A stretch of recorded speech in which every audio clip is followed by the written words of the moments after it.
প্রিয় পঞ্চম শ্রেণীর শিক্ষার্থী বন্ধুরা, কেমন আছো তোমরা সবাই? আশা করছি তোমরা সবাই অনেক অনেক ভালো আছো। আমিও তোমাদের দ্বারা ভালো আছি। তো শিক্ষার্থী বন্ধুরা, আজ আমি তোমাদের সাথে আছি তোমাদের পঞ্চম শ্রেণীর বাংলাদেশ ও বিশ্ব পরিচয় বইটি থেকে অধ্যায় 6-এর 5-3 নিয়ে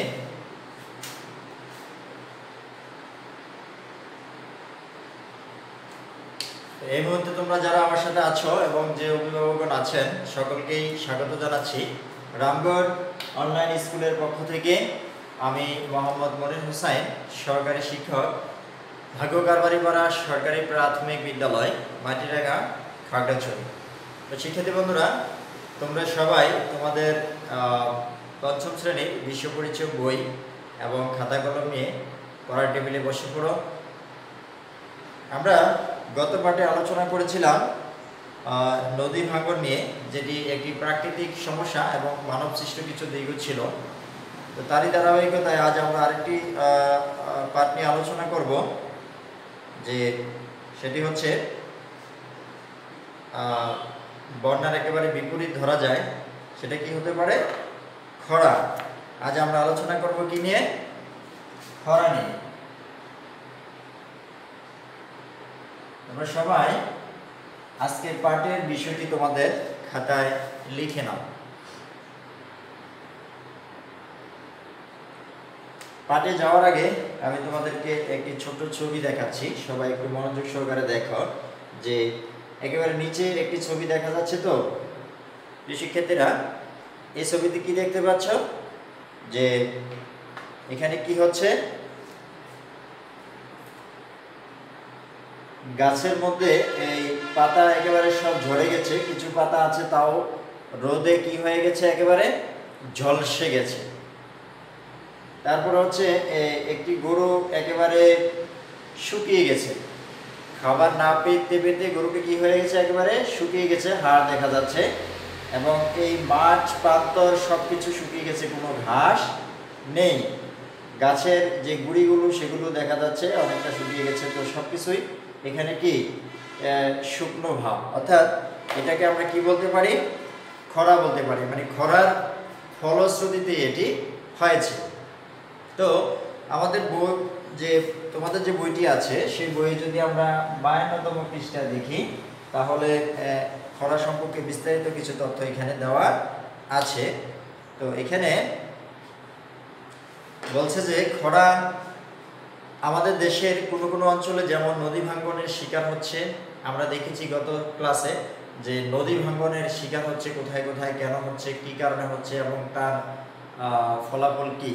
তো এখানে আরেকটি বিষয় আজকে দেখলাম আমরা, যে আমাদের দেশের কোনো কোনো অঞ্চলে যেমন নদী ভাঙ্গনের শিকার হচ্ছে, আবার কোনো কোনো অঞ্চল খরার কারণে ক্ষতিগ্রস্ত হচ্ছে। বাংলাদেশের উত্তর পশ্চিম অঞ্চলে দীর্ঘকাল ধরে শুষ্ক আবহাওয়া ও অপর্যাপ্ত বৃষ্টিপাত এবং অল্প সংখ্যক নদী থাকার কারণে খরার প্রবণতা বেশি। মানে নদীর পরিমাণ কম এবং আবহাওয়ার কিছুটা তারতম্য, এই সকল কারণে দেখা যাচ্ছে যে আমাদের দেশের উত্তর পশ্চিম অঞ্চলে দীর্ঘকাল ধরে শুষ্ক আবহাওয়া এবং এখানে কি হয়, এই যে কয়েকটি সমস্যা রয়েছে তার কারণে খরার প্রবণতাটা বেশি। তো খরার কিছু মানবসৃষ্ট কারণ রয়েছে, আমরা এই মানবসৃষ্ট কারণগুলো দেখব। এক হচ্ছে গাছ কেটে ফেলা। কারণ হচ্ছে গাছের শিকড় মাটির মধ্যকার পানি ধরে রাখে। তো গাছ যদি কেটে ফেলে তাহলে সেই পানি ধরে রাখতে পারে না। তারপর হচ্ছে অধিক হারে ভবন নির্মাণের ফলে মাটি কংক্রিটে ঢেকে যায় এবং এই কংক্রিট পানি ধরে রাখে না। অধিক হারে আমাদের দেশে দেখা যাচ্ছে যে অধিক হারে কী করা হয়? 5তলা, 10তলা, 15তলা, বহুতলা ইত্যাদি কি করা হয়? ভবন নির্মাণ করা হয়। এই ভবন নির্মাণ করা হলে এর নিচের যে মাটি সেটা কংক্রিট দ্বারা আবৃত হয়ে যায়। তো এই কংক্রিট দ্বারা যখন এটা ভরাট হয়ে যায়, সেখানে আর মাটিটা কি করতে পারে না? পানি ধরে রাখতে পারে না। তারপর হচ্ছে কলকারখানার মাধ্যমে বায়ু দূষণের ফলে তাপমাত্রা বেড়ে যায় এবং পরিবেশ শুষ্ক হয়ে যায়। কলকারখানা আমাদের দেশে অনেক ছোট বড় কলকারখানা রয়েছে। সেই কলকারখানার যে বায়ু সেটা কি করতে পারে না? সেটা যখন বায়ুটা বাতাসের সাথে যখন মিশে যায়, সে বায়ুটা আমাদের যে তাপমাত্রা সেটাকে বাড়িয়ে দেয়, এবং তাপমাত্রা বেড়ে যাওয়ার কারণে পরিবেশটা কি হয়, শুকিয়ে যায়, শুষ্ক হয়ে যায়। তো খরার কিছু কারণ মানে ফলাফল রয়েছে, সেই ফলাফলগুলো আমরা একটু দেখব যে খরার ফলে কি হয়। তোমরা যদি কষ্ট করে একটু লিখে নাও অথবা মনোযোগ সহকারে শোনো। পুকুর, নদী, খাল ও বিল শুকিয়ে যায়। পুকুর, নদী, খাল ও বিল শুকিয়ে যায়।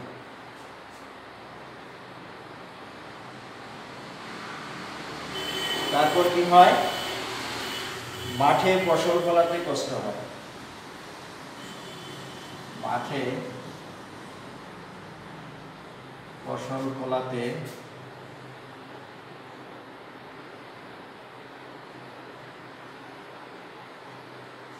কষ্ট হয়। তারপর হচ্ছে গবাদি পশুর খাদ্য সংকট দেখা দেয়।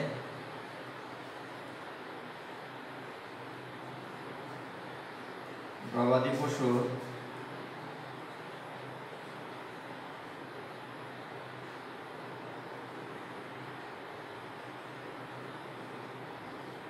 খাদ্য সংকট দেখা দেয়।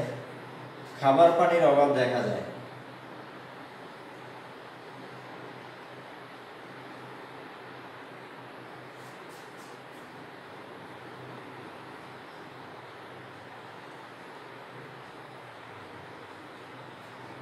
তাহলে প্রিয় শিক্ষার্থীরা, আমরা এখানে 4টি ফলাফল দেখলাম। এগুলো হচ্ছে খরার কারণে যে ঘটে থাকে, এই ফলাফলগুলো হয় খরার কারণে। পুকুর, নদী, খাল ও বিল শুকিয়ে যায়। অর্থাৎ খরা হলে পুকুর, নদী, খাল ও বিল এই জাতীয় সকল কিছু কি হয়, শুকিয়ে যায়। মাঠে ফসল ফলাতে কষ্ট হয়। গবাদি পশুর খাদ্য সংকট দেখা দেয়। যদি মাঠে ফসল নাই ফলাতে পারি, তাহলে এটা অটোমেটিক্যালি কি হয়, আমাদের এই যে গবাদি পশু রয়েছে তাদের খাদ্য তো আমরা মাঠ থেকে বেশিরভাগ উৎপাদন করে থাকি, সেটা সম্ভব হয় না। তো তাহলে গবাদি পশুর খাদ্য সংকট দেখা দেয়। তারপর হচ্ছে খাবার পানির অভাব দেখা যায়। যদি অতিরিক্ত খরা হয়, তাহলে এই খাবার পানির যে চাহিদা রয়েছে আমাদের, সেটা ঘাটতি দেখা দেয়।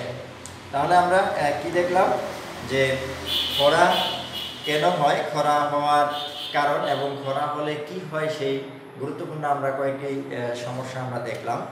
তো আমরা আরেকটি কাজ করব, যে যদি খরা হয় তাহলে কয়েকটি বিষয়বস্তু এখানে দেওয়া আছে, সেই বিষয়গুলোর উপরে কি ধরনের প্রভাব পড়ে আমরা সেটা এখন দেখব।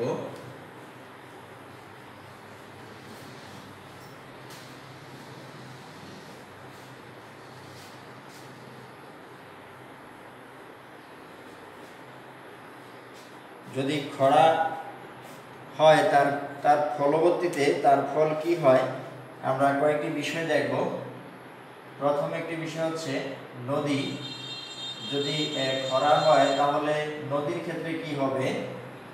তারপরে হচ্ছে মাঠের ক্ষেত্রে কি প্রভাব পড়বে। তারপর হচ্ছে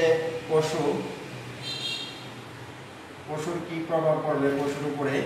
তারপরে মানুষের উপরে কি প্রভাব পড়বে, সেটা আমরা এখন একটু দেখব।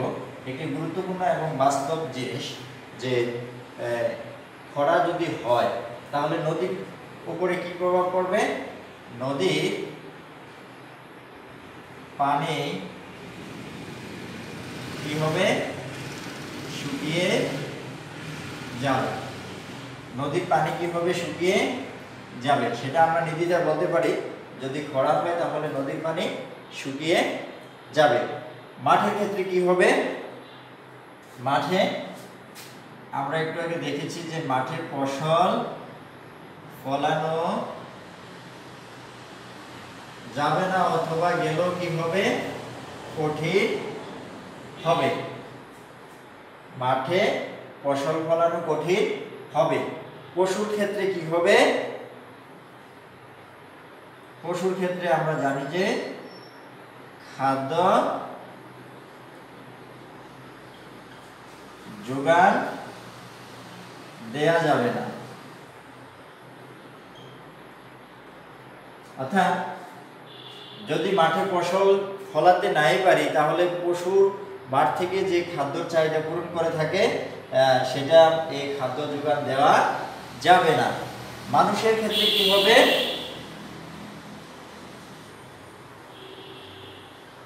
পানির অভাব দেখা দিবে,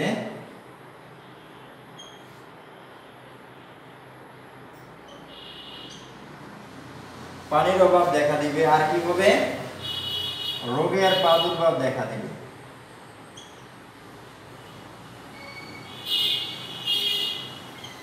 অথবা রোগের প্রাদুর্ভাব বেড়ে যাবে। প্রিয় শিক্ষার্থীরা, আমরা গুরুত্বপূর্ণ একটি বিষয় দেখলাম এখানে। তোমরা যদি লক্ষ্য করো যে 4টা বিষয় নিয়েছি এখানে।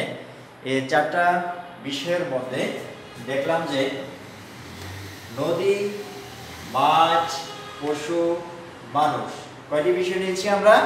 4টি বিষয়। কয়টি বিষয়? 4টি বিষয়। নদী, মাছ, পশু ও মানুষ। আমরা দেখলাম যে এই যদি খরা হয়, খরার ফলে এই বিষয়গুলোর উপরে কি ধরনের প্রভাব ফেলবে? নদীর উপরে যে প্রভাবটা পড়বে সেটা হচ্ছে নদীর পানি শুকিয়ে যাবে। খরা না হলে সেটা অটোমেটিক্যালি নিয়মতান্ত্রিকভাবে নদীর পানি শুকিয়ে যাবে। মাঠের ক্ষেত্রে দেখা যাবে ফসল ফলানো কঠিন হবে, অর্থাৎ মাঠে ফসল ফলানো যাবে না। পশুর ক্ষেত্রে দেখা যাবে খাদ্য যোগান দেওয়া যাবে না, পশুর খাদ্য যে যোগান সেটা আমরা দিতে পারবো না। মানুষের ক্ষেত্রে দেখা যাবে যে পানির অভাব দেখা দিবে, অর্থাৎ মানুষ তার চাহিদা মতো পানি পাবে না এবং রোগের প্রাদুর্ভাব দেখা দিবে এবং বেড়ে যাবে। রোগ যেটা আমরা বলি যে আমাদের স্বাস্থ্য সমস্যা, সেই রোগের পরিমাণটাও কি হতে পারে? বেড়ে যেতে পারে। ঠিক আছে প্রিয় শিক্ষার্থীরা, তাহলে আজ আমরা কি জানলাম? আমরা আজকে জেনেছি যে খরার কারণ, খরার ফলাফল এবং 4টি বিষয়ের উপরে আমরা সেই ফলাফলটি কি হতে পারে আমরা সেটাও দেখে নিলাম। তাহলে আমাদের দেশের কোন অঞ্চলে এই প্রবণতাটা সবচেয়ে বেশি? উত্তর পশ্চিম অঞ্চলে, উত্তর পশ্চিম অঞ্চলে। তাহলে মানব সৃষ্ট কিছু কারণ রয়েছে, সেই কারণগুলো কি কি আমরা যদি একটু স্মরণ করি। আমাদের আলোচনা ছিল যে মানব সৃষ্ট কিছু কারণ রয়েছে খরার, সেটা হচ্ছে আমি সংক্ষেপে লিখি, সেটা হচ্ছে গাছ কাটা। একটা দেখেছি কি করা? গাছ কাটা। তারপরে আর কি দেখেছি? যে ভবন নির্মাণ, ভবন নির্মাণ। আর কি দেখেছি? ভবন নির্মাণ। আর দেখেছি যে আরেকটা বিষয় দেখলাম আমরা, কলকারখানা বা অধিক পরিমাণে কলকারখানা তৈরি বা কলকারখানার ধোঁয়া, যেটা আমাদের কি করে? আমাদের এই তাপমাত্রাকে বৃদ্ধি করে দেয়। এই কলকারখানার বায়ু দূষণের ফলে আমাদের এই ধরনের সমস্যার আমরা সম্মুখীন হচ্ছি। এগুলো হচ্ছে কিসের কারণ? মানব সৃষ্ট কারণ। তারপরে আমরা দেখলাম যে খরার ফলাফল খুব ভয়াবহ, কারণ অতিরিক্ত খরা যদি হয় তাহলে আমরা যে ধরনের সমস্যায় পড়ে থাকি সেগুলো আমাদেরকে অনেক ক্ষতিগ্রস্ত করে থাকে এবং সর্বোপরি আমরা অনেক রোগাক্রান্তও হতে পারি। তো প্রিয় শিক্ষার্থীরা, তোমাদেরকে আমি এখন একটি ছোট্ট কাজ দিব বাড়ির কাজ হিসেবে। তোমরা এই কাজটি বাড়িতে করবে। তোমরা সবাই খাতায় লিখে নাও, সেটি হচ্ছে বাড়ির কাজ 1। খরা কি? খরা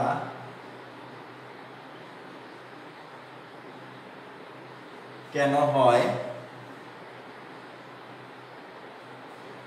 খরা চারটি ক্ষতিকর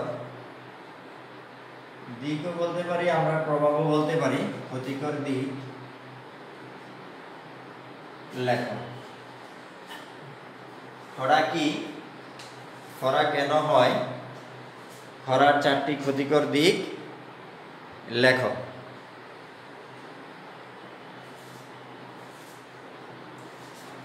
গুরুত্বপূর্ণ প্রশ্নটি তোমরা বাড়িতে সবাই লিখে রাখবে। আমি আবারও বলছি, বাড়ির কাজ। খরা কি? আমরা জেনেছি খরা কি। খরা কেন হয়? আমরা সেটাও জেনেছি। খরা কেন হয়? খরার চারটি ক্ষতিকর দিক লেখো। অর্থাৎ খরার যে ক্ষতিকর দিক রয়েছে সেই আমরা অনেকগুলো আলোচনা করেছি। চারটি ক্ষতিকর দিক লিখবে। তো শিক্ষার্থী বন্ধুরা, তোমরা সবাই এই গুরুত্বপূর্ণ আমরা যে ক্লাসগুলো নিচ্ছি তোমাদের জন্য, তোমাদের ভালোর জন্য, মঙ্গলের জন্য, করোনাকালীন সময়ে তোমাদেরকে পাঠে সম্পর্কিত রাখার জন্য, তো তোমরা এই কাজগুলো নিয়মিত বাড়িতে রেগুলার করে রাখবে এবং বিদ্যালয় যখন খুলবে, আমরা স্বাভাবিক অবস্থানে ফিরে যাব, তখন তোমাদের শিক্ষকদেরকে এগুলো দেখাবে এবং নিরাপদেই সকল কিছু করার চেষ্টা করবে। বিনা প্রয়োজনে বাহিরে যাবে না। তো তোমাদের সাথে আবারও দেখা হবে অন্য একদিন অন্য একটি পাঠ নিয়ে। আজকের মতো এখানেই শেষ করলাম। ধন্যবাদ সবাইকে।